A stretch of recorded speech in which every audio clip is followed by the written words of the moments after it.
Brett McKay here, and welcome to another edition of the Art of Manliness podcast. Sports gambling has exploded in America. You can't watch a game today without being bombarded by ads from betting companies, often co-branded with the major sports leagues themselves. It's a dramatic shift from just 7 years ago, when these same leagues were unified in their opposition to legalized sports betting. Michael Lewis, the best-selling author of Moneyball, The Big Short, and The Blind Side, has been exploring this transformation in the latest season of his podcast, Against the Rules. Today on the show, Michael explains how we went from prohibition to proliferation, unpacking how a 2018 Supreme Court decision opened the floodgates for an industry that's now seen over $100 billion in annual bets.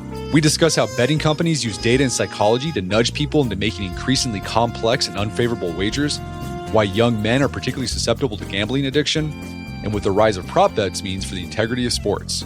We also get into the concerning public health implications of widespread sports betting and what past addictive epidemics might tell us about where this is all heading. After the show's over, check out our show notes at awim.is/sportsgambling.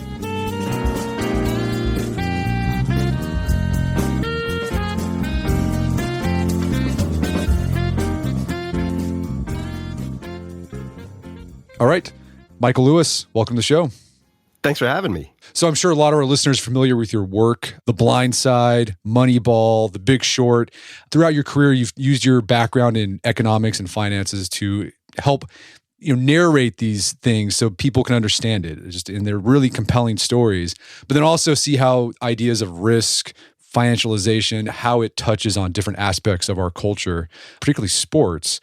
And in the new season of your podcast you got, Against the Rules, you explore the world of sports gambling in America today. And this is something I'm sure a lot of our listeners have also noticed. In the past 5 to 10 years, it's just blown up. You can't watch a game on ESPN without seeing FanDuel's ad, often co-branded with the NFL, which is weird, and I hope we can talk about that. So was there a moment that you had where you decided, I got to dig deep into this whole sports gambling thing? So what caught my eye, what I find so interesting about it is, yes, like you, like everybody, you can't turn on a game without being bombarded by DraftKings and FanDuel with ads. But what I found so interesting was that we had this prohibition in the culture that just flipped. It wasn't like the end of alcohol prohibition where, either the need for state tax revenues or just people getting weary of people drinking illegally. They sort of ended with a whimper. In this case, there was a taboo in the sports world against gambling. All the professional sports leagues and the NCAA 7 years ago were legally unified, trying to prevent sports gambling from happening. And the Supreme Court repeals what was basically a federal ban on sports gambling that had existed for 25 years in 2018. And everybody flips and not only just concedes the point, but embraces it. And it becomes like the future of sports is going to be gambling. It's going to be, baseball fans gambling on every pitch and basketball fans betting on every free throw. And the leagues just say, this is great. And these two companies that were positioned ideally for the legal change, and accidentally, they had no idea it was coming. But these daily fantasy sports companies, FanDuel and DraftKings, and had lots of data on young Americans, particularly young American males who were playing daily fantasy sports, were positioned to go and essentially mine the gamblers. And it was like if at the end of Prohibition, you had really sophisticated, analytical alcohol companies who had a sense of who might be susceptible to alcohol problems, and they could run around the country and wave bottles of bourbon under their noses. It was just so extreme that I thought, this is just a social experiment, unlike any I can think of. And I just kind of want to see how this is playing out. And it obviously has all kinds of dimensions to it. It's a business story, it's a gambling story, and it's a sports story. And so it intersected with some of my previous interests too. So what's the state of sports gambling today in America? How big is the industry? Well, there are different ways to measure it, but my favorite way is you had these two companies at the center of it. I mean, I know there are dozens of sports gambling apps, and every Vegas casino has one now, but two companies are really dominating the business with 60 to 70% of market share, and it's FanDuel and DraftKings. And these companies are respectively a 25 and a $45 billion company. And they were basically running on fumes before sports gambling was legalized. It was some question whether they would even survive. So you've got $70 billion plus of market cap there. It's hard to measure how much sports betting has increased because so much of it was and is illegal. So it's hard to know what the black markets look like. But in the legal markets, it's gone from a few $1 billion a year to over $100 billion a year. And it's just getting started. What the Supreme Court did was throw it to the states to decide whether, on a state-by-state basis, states wanted to legalize this. And 39 states so far have, but there's some big populations, California, Texas. Florida restricts sports gambling to the Seminole Tribe app, the Hard Rock app. So like a third of the country still doesn't have legal online sports betting. Almost certainly that's going to change. So I think we're just seeing the very beginning of it. It's very hard to know exactly how big it will be. One little measure, like there are some countries that are ahead of us here, especially Great Britain and Australia. And I just saw a stat that Australians last year, 27 million Australians lost $30 billion gambling. And so if you kind of like project that onto a fully developed American market, sort of like $400 billion in gambling losses a year, it's a big deal. It feels like, back away from it and don't worry about the public health effects. It's really interesting, like the effects it's having on sports and fandom and all the rest. But the public health effects, I think, are going to be pretty shocking. It's like the next opioid crisis. Yeah, I hope we can talk about some of those potential downstream effects of this. What I love about your podcast is you went through the history of sports gambling in America to help people understand how we got to where we are today. And, people have been gambling on sports since the days of ancient Greece. They'd bet on chariot races. But I want to talk about, in America in particular, what were the origins of sports betting in the United States? So I'm not the world's authority on this, but it's like George Washington bet on cockfights. It was always done outside of Vegas or Nevada, largely illegal. There were active mob-run markets in the 40s and 50s and 60s. And RFK, the original RFK, got on a hobby horse about this. He was sure that the mafia was intruding itself into American politics, and the source of the mafia's revenues was sports gambling. And he went on a jag to drive the bookies out of the country.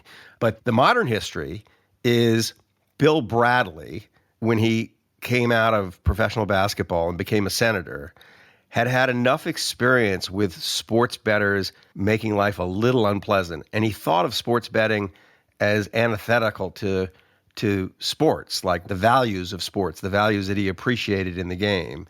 That when he became a senator, he wrote this legislation. It was in 1992.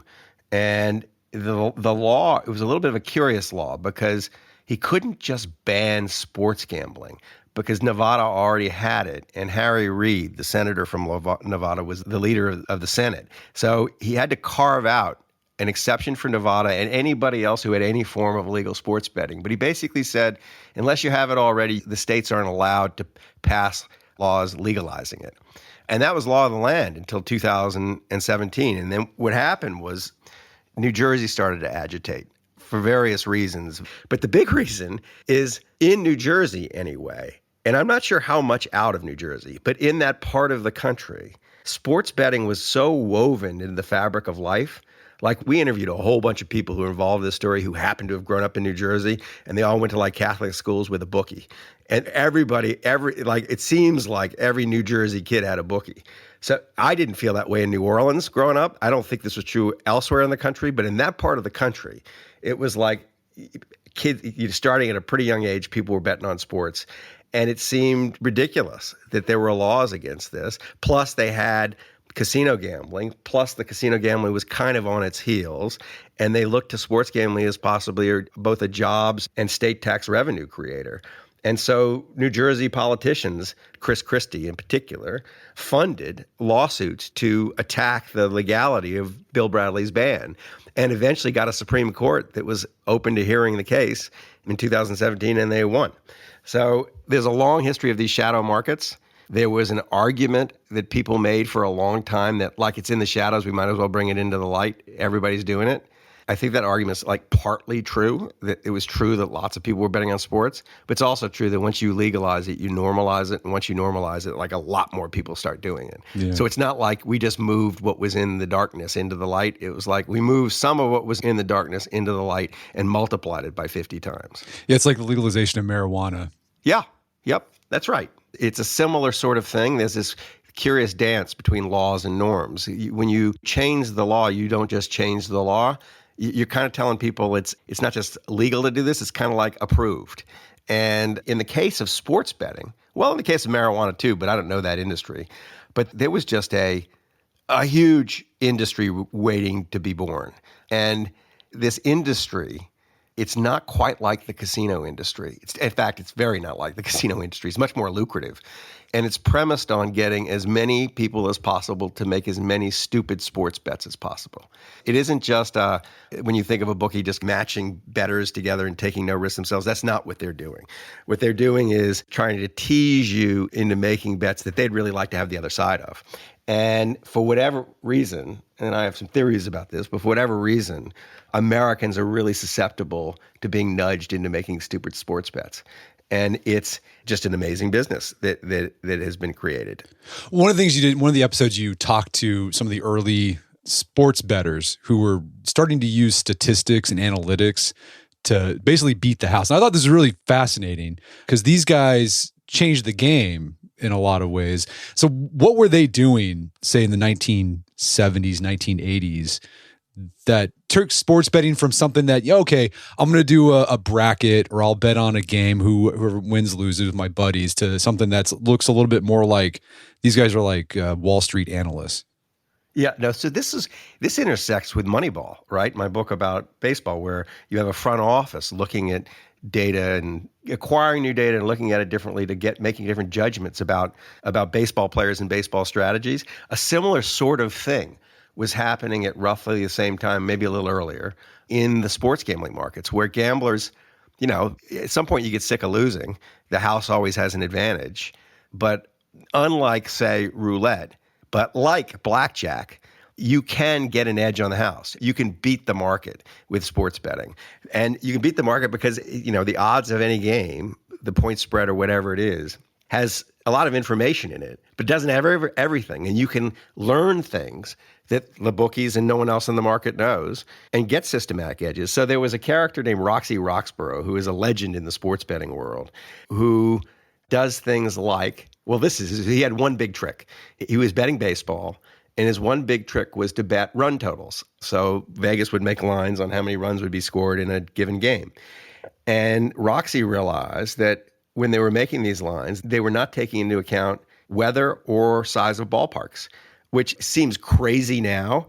I mean, this is something that everybody understands, but in the 70s and early 80s, he traveled around the country and literally checked the dimensions of the ballpark, got the better weather reports, and was able to make sharp bets on how many runs would be scored, based on whether the wind was blowing in or whether the left field porch was short. And so that is the kind of thing that starts to happen. Why? It starts to happen when you can get the information, but it starts to really happen once you have computers. And in fact, I can't remember the exact name. The big Vegas group, I think it called itself the Computer Group in the 80s, was betting football. And they were building models, models that would try to establish causal relationships between data you could acquire and find data that was predictive and about games. So there's this kind of interplay between what gamblers are doing and what people who are managing sports teams are doing. Because what are they doing? They're trying to find stuff that's predictive too. They want to predict player performance, for example. And the intelligence, the edge of like understanding sports from the kind of, 90s through to 2017 is probably inside of sports franchises. That's where it paid the most to know stuff about sports.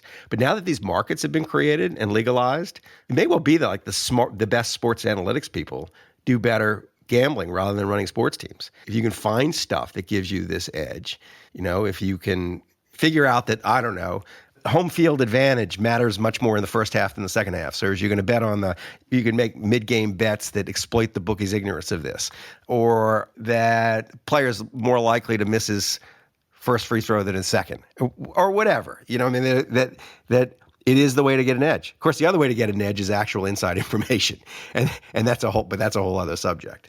Yeah, and in a lot of ways, what it's done, it's made sports abstract, completely abstract. There's some people who are involved in sports gambling. They're not even really sports fans, but they just see just the data and they just bet on the data. That's it. So my jungle guide for the current sports betting markets, the modern iteration where it is all model driven and, nobody's trusting their eyeballs, it is a character named Rufus Peabody. And Rufus came out of Yale in like 2009. He's the kind of person who might well have gone to work for a high-frequency trading firm, but he was obsessed with sports analytics even when he was in high school and focused his college education on the subject. And so he goes to Vegas and he becomes a sports bettor. And Rufus told me a story that sort of like captures the spirit in which the modern sports bettor operates. The first time he really got a bankroll to bet big from other people, it was like Super Bowl like 2011, that vintage. And he places like, I don't know, $50,000 in bets and then goes off after he's placed the bet. And it's not on the game. None of it's on the game. It's all props. It's all who's going to score the first touchdown. How many yards will this receiver have? That kind of thing. And he goes off and plays golf during the game. And to this day, he's never watched the game. And he won. He won a whole bunch of money. And he said that like he doesn't enjoy watching the games when he has money on it. And the kind of pleasure he used to get from sports, from like watching his Baltimore Orioles, he can only recreate if he doesn't bet. So that there's this like, you're right, it is abstracted from the sport. And it's beyond that. It's beyond like, I don't even want to watch the game. I just want to bet on the numbers. It's deconstructing the game. So it's not even a game anymore. It's all these pieces of a game. It's derivatives of a game.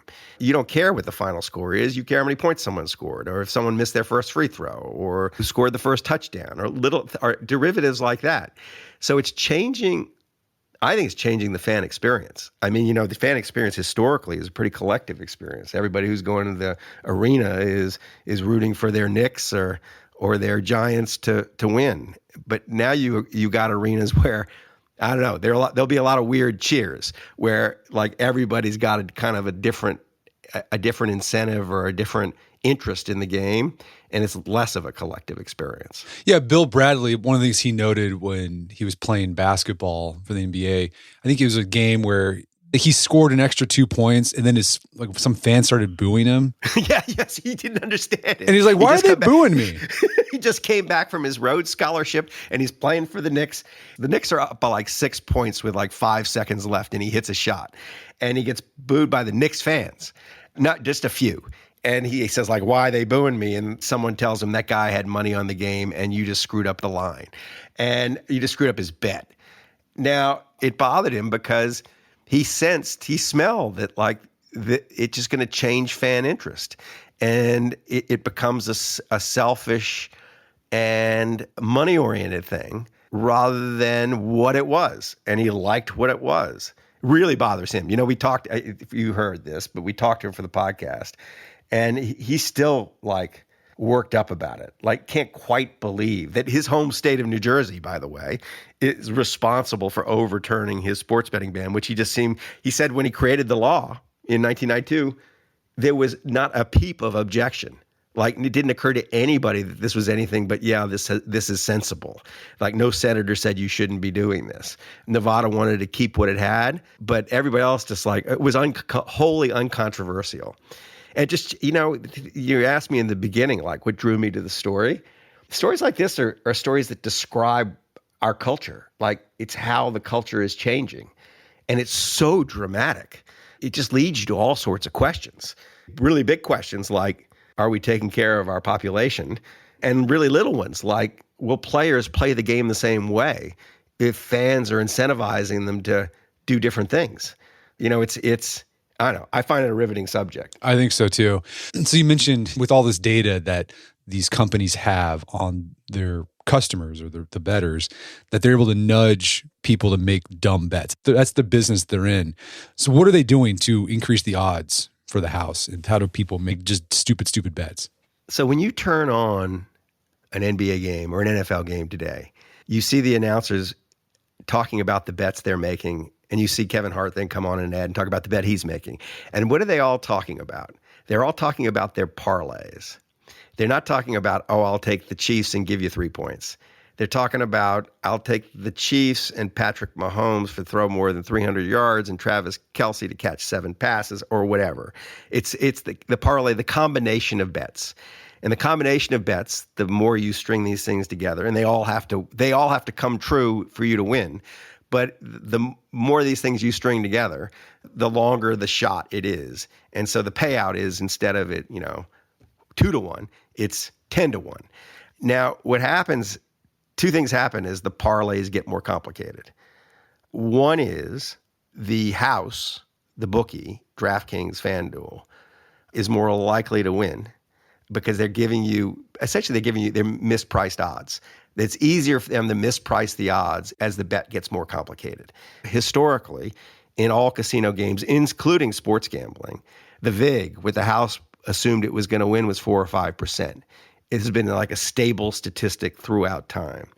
The VIG on a parlay, when it's a 2-legged parlay, as opposed to just a straight bet on the Chiefs, it goes from 5% to 10%. When it's a 3-legged parlay, it goes from 10 to 15%. 4-legged parlay, 20%. So the more complicated the bet, the more legs there are to the bet, the more the house is going to win.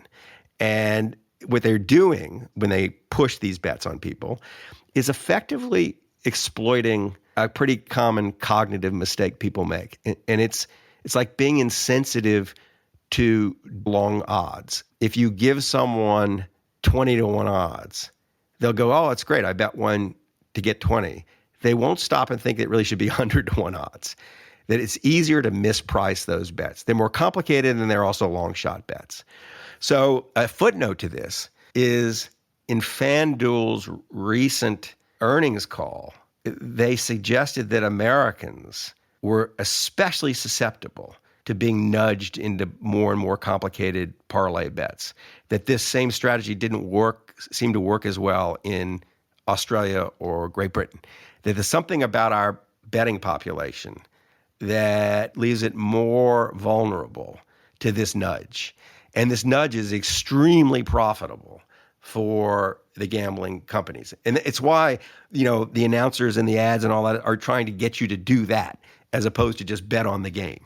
So that's why you hear about people talking about their parlay bets, because that's what the industry wants you to do. Why do you think Americans are more susceptible to those complicated parlay bets? I think we have a greater appetite for risk. I think that we're not inoculated. So I think there's a kind of inoculation that goes on when a culture has had sports gambling for a while and those other societies have had it for 20 years. I think we don't have dads teaching sons, you don't make the parlay bet. We do right now. In fact, right now, I've just taught my son, what the dumber bets are, so that if he ends up in this market, he's not making the dumber bets. So I think it's sort of like never been exposed to smallpox, you're more likely to die from smallpox. I think that there's a little bit of that going on. Those would be the 2 things. But there's a broader thing. There's no reason Americans would be more susceptible to what I'm about to say. But what a parlay bet is exploiting is the narrative you have in your head. It's really easy to start telling yourself a story about how this game is going to go, and Patrick Mahomes is going to do this, and Travis Kelce is going to do this. They're salient. You're seeing the game before it happens, kind of thing. So it doesn't seem, once you start with Chiefs win, it's not hard to start kind of imagining the rest and telling yourself the story about the game. This is the appeal of these bets, is that everybody has their own narrative, and this enables you to put money on your narrative. We're going to take a quick break for a word from our sponsors. And now back to the show. So you mentioned earlier something you're going to explore in the podcast and you got your eye on are the public health consequences of the proliferation of sports gambling. What do we know? What are the statistics we have about sports gambling addiction in the United States now? So there've been a handful of widely approved of academic studies that show, and the studies are interesting because there's kind of natural experiment going on, right? Because it hasn't been legalized in every state. Like, I don't know if this is still right, but for example, legal in Mississippi, not legal in Alabama. So you have side by side two states that are kind of similar, but one has legalized sports betting and one hasn't. This actually happened with opioids too. So you had these natural experience with opioids, and you could see how the effects of legalization, where it's been legalized, bankruptcies have gone up, savings rates go down. Bankruptcies up quite a bit, savings rates down quite a bit. With a lag, which you would expect because it's happened in Britain and in Australia, suicides go up. The Lancet, the medical journal, just published it was a global survey of sports gambling, which it regards now as a serious public health problem globally, where they said in their study, 26% of the young men who bet sports developed gambling problems, which is a wild number. I've not interviewed the authors of the paper. I want to poke at them a little bit before I go run around talking about this too much. But what we do know from the NCAA, whose new head, Charlie Baker, became incredibly alarmed at what was going on college campuses when he took the job and kind of traveled around the country. He commissioned a study to ask how many young people are gambling on sports. And the number he came back was 60% of young men on college campuses or more. 60% of young men generally and more on college campuses. And so it's just like you just see the beginning of what looks like an epidemic. And it will be particularly hard to pin down because unlike, say, opioids, there are people just dropping dead in front of you. It's like a little more visible, a little more insidious. And it'll take a while to play itself out. Other countries that are ahead of us regard these as serious public health crises. Like the government that was elected recently in Australia was elected partly to curtail the gambling industry. Have not been able to do it, but that was part of their sales pitch to the population. I mean, I just got back from a book tour in England, and I had a couple of prominent people who interviewed me tell me after I mentioned I was doing this, say, my son's life was ruined by this. And, it's just anecdote, but I can see it. In my son's school, they are all high school.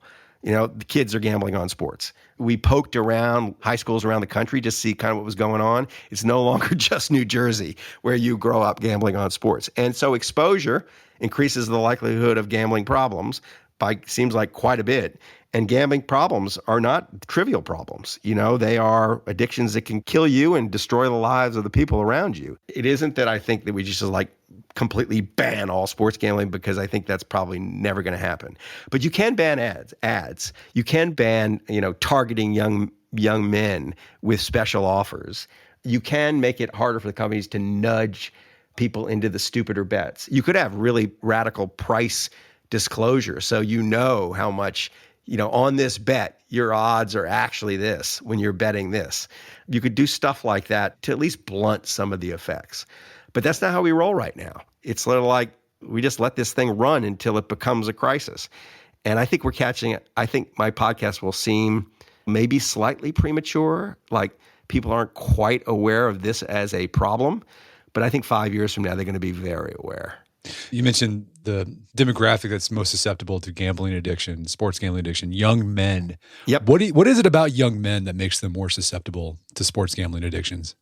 Overconfidence.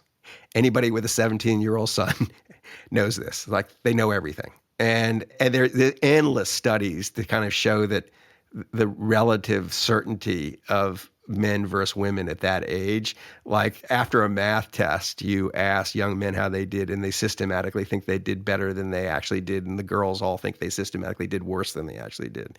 It's partly that. It's partly how young men are socialized. Gambling has been woven into fraternity life. So it's become like, you're not one of the boys if you're not doing this. But overconfidence is the big thing. It's like, I know who's going to win the game. And that's charming up to a point, but it's lethal when you're in the hands of this industry and you have a gambling problem. You have that vulnerability. Not everybody does. I don't feel it. It's funny. It's I have my vices, but I don't feel the slightest desire to go lose money to FanDuel or DraftKings. It just doesn't interest me. I know when I'm betting that it's an efficient mechanism for making me poor. Like, for sure, if I just keep doing it, I will lose. And maybe I'll win a bet or two. But the tragic inevitability of it does not interest me at all. But some people just need that hit. And there's something chemical So you asked me the question, like, what is it about young men? It's obviously something neurological. And what it is, I don't actually know, because we haven't actually got that far in our podcast. We're interviewing some neurologists this week. I think testosterone has got to play a role, because it drives risk taking. It creates that confidence you talked about. And it also has neurological effects on the brain. Like, it affects regions like the amygdala and prefrontal cortex, so that it tips the brain more towards reward seeking. And young men, teenage guys, like, they're just surging with testosterone. Speaking of which, don't you do an experiment with your son, your teenage son, to see how he responds to sports gambling? I hate to throw away the punchline, but this is what we did: 2 experiments. First, we did 2 things. We hooked up Lydia Jean Cott, my delightful young female producer, with a sharp bettor, like a serious professional sports gambler who is making millions of dollars a year and making, hundreds of millions of dollars a year in sports bets, who can't get his bets down anymore because the new sports gambling companies are really good at detecting smart gamblers and throwing them out. So he hires people to be kind of mules for him. So one experiment we did was we let him hire Lydia Jean. And she ended up putting down a couple of $100,000 in sports bets in a nanosecond. It was a really funny experiment. But the other experiment was, and I thought in that experiment, I assumed we're going to make the money that we're going to lose with my son's experiment. Because I gave my son, Walker, $5,000 and said, do your worst. Like, go try to make money. You can keep what you make. And now he's 17. He lives in California. So he's underage, and he's in a state where there's no legal sports betting. And it took him about 6 minutes to open an account where he could bet sports. And he did it with a friend. And we just recorded their every move. And to give him some hope, we gave him lifelines. Like, he could call Rufus Peabody. He could call these famous sports bettors or these statisticians and ask them questions about the bet he wanted to make. And the reason we did this is going to be the final episode. And I'm not going to tell you what happens, but it's pretty funny what happens. I wanted to see if we could create, through Walker's experience, a kind of course, a how not to course for young men, so they can listen to this 35-minute podcast and learn all the kind of mistakes their brains are susceptible to making when they're making sports bets. All the basic kind of crude statistical principles, like, regression to the mean, things like that, but in everyday language and in the context of this kid betting sports, that they need to defend themselves against an industry that's trying to exploit them. The industry's predatory. It's trying to get as much of your money as it can. And it's taking advantage of all the weaknesses in your mind. And young males are particularly susceptible to these problems. So give them something to defend themselves. It's sort of like, we're not going to get guns banned, so I'm going to give you a gun to defend yourself. And so that was the point of the episode. There's one other thing that I was hoping he would take out of it. You can wait to listen to it before you decide whether he does take it out of it. Is that the industry is doing something that is really interesting that even the casino industry really doesn't do. Yes, the casinos ban card counters at the blackjack table. But this industry, because of the data that they have on their customers and their ability to analyze the bets the customers make, has gotten unbelievably efficient at identifying anyone who actually knows what he's doing. So anybody who's likely to beat the house might get tossed out after making 2 bets. So what does that mean? It means that the industry is sort of identifying all the people who shouldn't be betting on sports, who shouldn't be risking money, and making their money off them. And so in a funny way, it's a public service. They're kind of identifying everybody who shouldn't be managing money. And, I say this kind of jokingly, but I actually think that there'll come a time when you're being interviewed as a possible hedge fund manager for some university portfolio. And one of the questions they ask you is, do you have an account at FanDuel or DraftKings, and is it in good standing? And if you say, yeah, I love betting sports, and yeah, they love me, I'm a VIP, the university endowment says, no way we're ever hiring you to manage our money. You've just revealed you don't know what the hell you're doing, because they only want people who don't know what the hell they're doing. So I think in a funny way, the downfall of the industry, or the weakness at the industry, is that it's going to be embarrassing to be associated with them. It's going to reveal something about you don't want revealed. That's interesting. I like that take. So I want to go back to this thing that's I've always wondered about. It's baffled me since the rise of sports gambling, these FanDuel and DraftKings, is I'm watching a game and I see these ads for sports betting, and they're often co-sponsored by professional sports leagues. Right. And which is it's just crazy to me because I remember, you talked about earlier, 7 years ago, all the sports leagues were adamant about keeping distance from gambling. And it made sense, right? Gambling can affect the integrity of the game. You don't want another Black Sox scandal, and it was just like you did not mix gambling and sports. I mean, Pete Rose is not going to be in the Hall of Fame because of gambling and sports. But now you see the sports leagues embracing it. So what's going on? Like, what do the sports leagues get out of embracing gambling? It's a really good question. Couple things. They get direct revenues because they have deals with the companies that the companies have to use the official data from the leagues to settle the bets. So they get paid cash.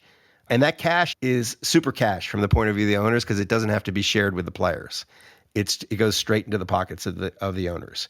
So that's one thing. But the other thing is across the sports, with possible exception of football, but there has been problems with fan engagement. Like our culture is successfully fragmented to the point where it's very hard to get everybody watching the same thing. And the one exception is live sports. And that has been reflected in the media contracts that the sports leagues have cut, which then, of course, inflate everybody's salaries and make the profits of the franchises more valuable and all the rest. But they were starting to see softness. And the same thing that was coming for normal TV programming was coming for sports. And you get a different kind of fan engagement if everybody's betting on the game. And not only that, you don't get ordinary fan engagement. You don't get, I'm just going to watch the Saints because I grew up watching them and I love the Saints, but I'm going to watch every NFL game because I have money on all of them. There's this odd situation now, apparently, where the University of Hawaii, and Hawaii is actually not legalized sports gambling, but the University of Hawaii is one of these very bet upon college football teams because it plays in a time zone when nothing else is playing. And so that you got all these big gamblers gravitating to it at the end of the day to sort of like chase their losses. So it creates eyeballs. It creates fan attention. It attracts fan attention in the same way that a slot machine attracts your attention.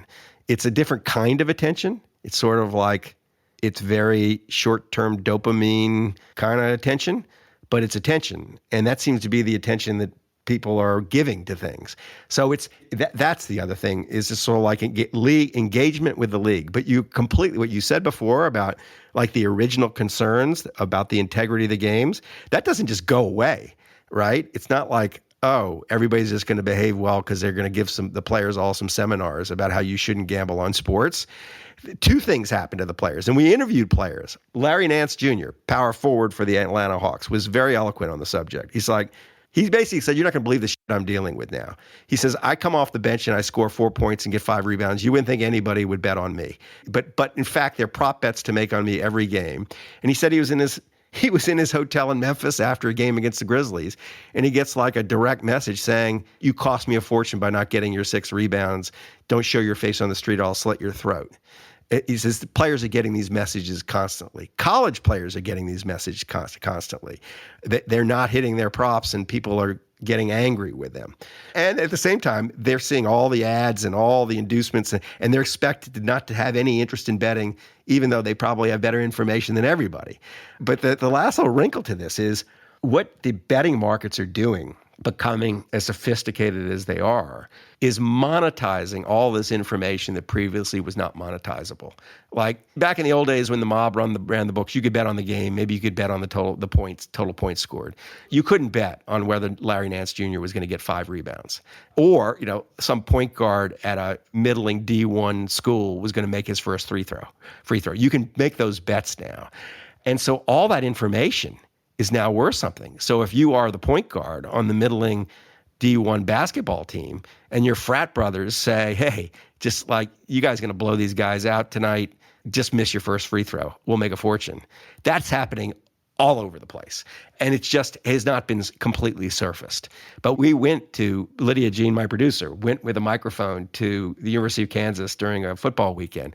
And it was like every kid had someone on the football team telling him what we thought was going to happen. And some of that's, a lot of it's nonsense, but some of it's valuable. And since you don't have to rig the game, all you have to do is rig a free throw, you just know this is going to happen. I mean, you heard it here first. You're going to get a steady diet of sports gambling scandals. Yeah, so we're going to have Black Sox, but like just a whole bunch of them, like little mini scandals. Yes, and we're already, you're already seeing it. Yeah. There were more gambling-related stories last year than I remember in my life. It's just like, it's Ohtani, it's Jonte Porter being tossed off the Toronto Raptors for pulling himself out of a game so he didn't hit his props. I loved Keyshawn Boutte. They sort of buried the case, but he was a wide receiver at LSU. I think he's with the Patriots now. But they revealed after he left LSU that while he was out playing at LSU, he made 8,900 sports bets. I mean, people, you're telling the whole culture that this is legal, normal, and joyful activity, and you expect the athletes not to do it? I mean, just if you start, we interviewed, they're companies whose job, they're called sports integrity monitors. Their job is to look for unnatural patterns, disturbing patterns in the markets that would suggest that a game or a performance is being rigged or fixed in some way. And the guy who ran that, and it's just one of a dozen of such companies, he said last year that we caught 150 cases of this kind of thing. Players doing something, people having inside information. And you can bet if one company caught 150 cases, that there are like, 10,000 cases that didn't get caught. And it's just a matter, it's a new market. This is just getting going. So yeah, where do you think the future of sports gambling is going? It's a question of not if, but when there is a political blowback, like legal. So it could take a couple of forms. There already are lawsuits that have been brought by gamblers whose lives have been ruined by the companies who have nudged them into doing really dumb things. I don't know whether those lawsuits will ever get traction, but those exist. They're out there. It's sort of like the lawsuits that were brought against tobacco companies. What is going to happen is they're going to be they're just going to be story after story, and there'll be some high-profile case that will trigger national interest, and some senator will introduce legislation that, I don't know, tries to ban sports gambling ads. I mean, I think what's going to happen is we're going to have enough of a crisis, that some things will inevitably have to happen. It will be constraining the advertising power of the companies. It will be making it really dangerous for them to take underage bettors. It will create more transparency in the pricing of the bets. I think that all that kind of thing will happen. Do I think that we'll go back to like a prohibition on sports gambling? No. I think it will just eventually be made a little bit more sensible, but eventually might mean 20 years. I mean, the opioid, between the time the Purdue Pharmaceutical created OxyContin in 1996 and the time it all comes crashing down because 750,000 Americans have died, is 20-something years. I mean, we move slowly when business profits are at stake. And business profits are at stake. So I assume this is going to take a while, but we're going to get a steady diet of gambling, tragedy, gambling, corrupting the sports, that kind of thing. Well, Michael, this has been a great conversation. Where can people go to learn more about the podcast? The podcast, Against the Rules. I think it's season 4 or 5. It's the purple one. It's the purple logo. But it's the new season. It's just out of you can find it on Apple or Spotify or anywhere. Awesome. Well, Michael Lewis, thanks for your time. It's been a pleasure. Yeah, thank you. My guest today was Michael Lewis. He's the host of the Against the Rules podcast, where this season they're exploring the world of sports gambling. Check it out wherever you get your podcasts. Also, check out our show notes at aom.is/sportsgambling, where you can find links to resources we delve deeper into this topic.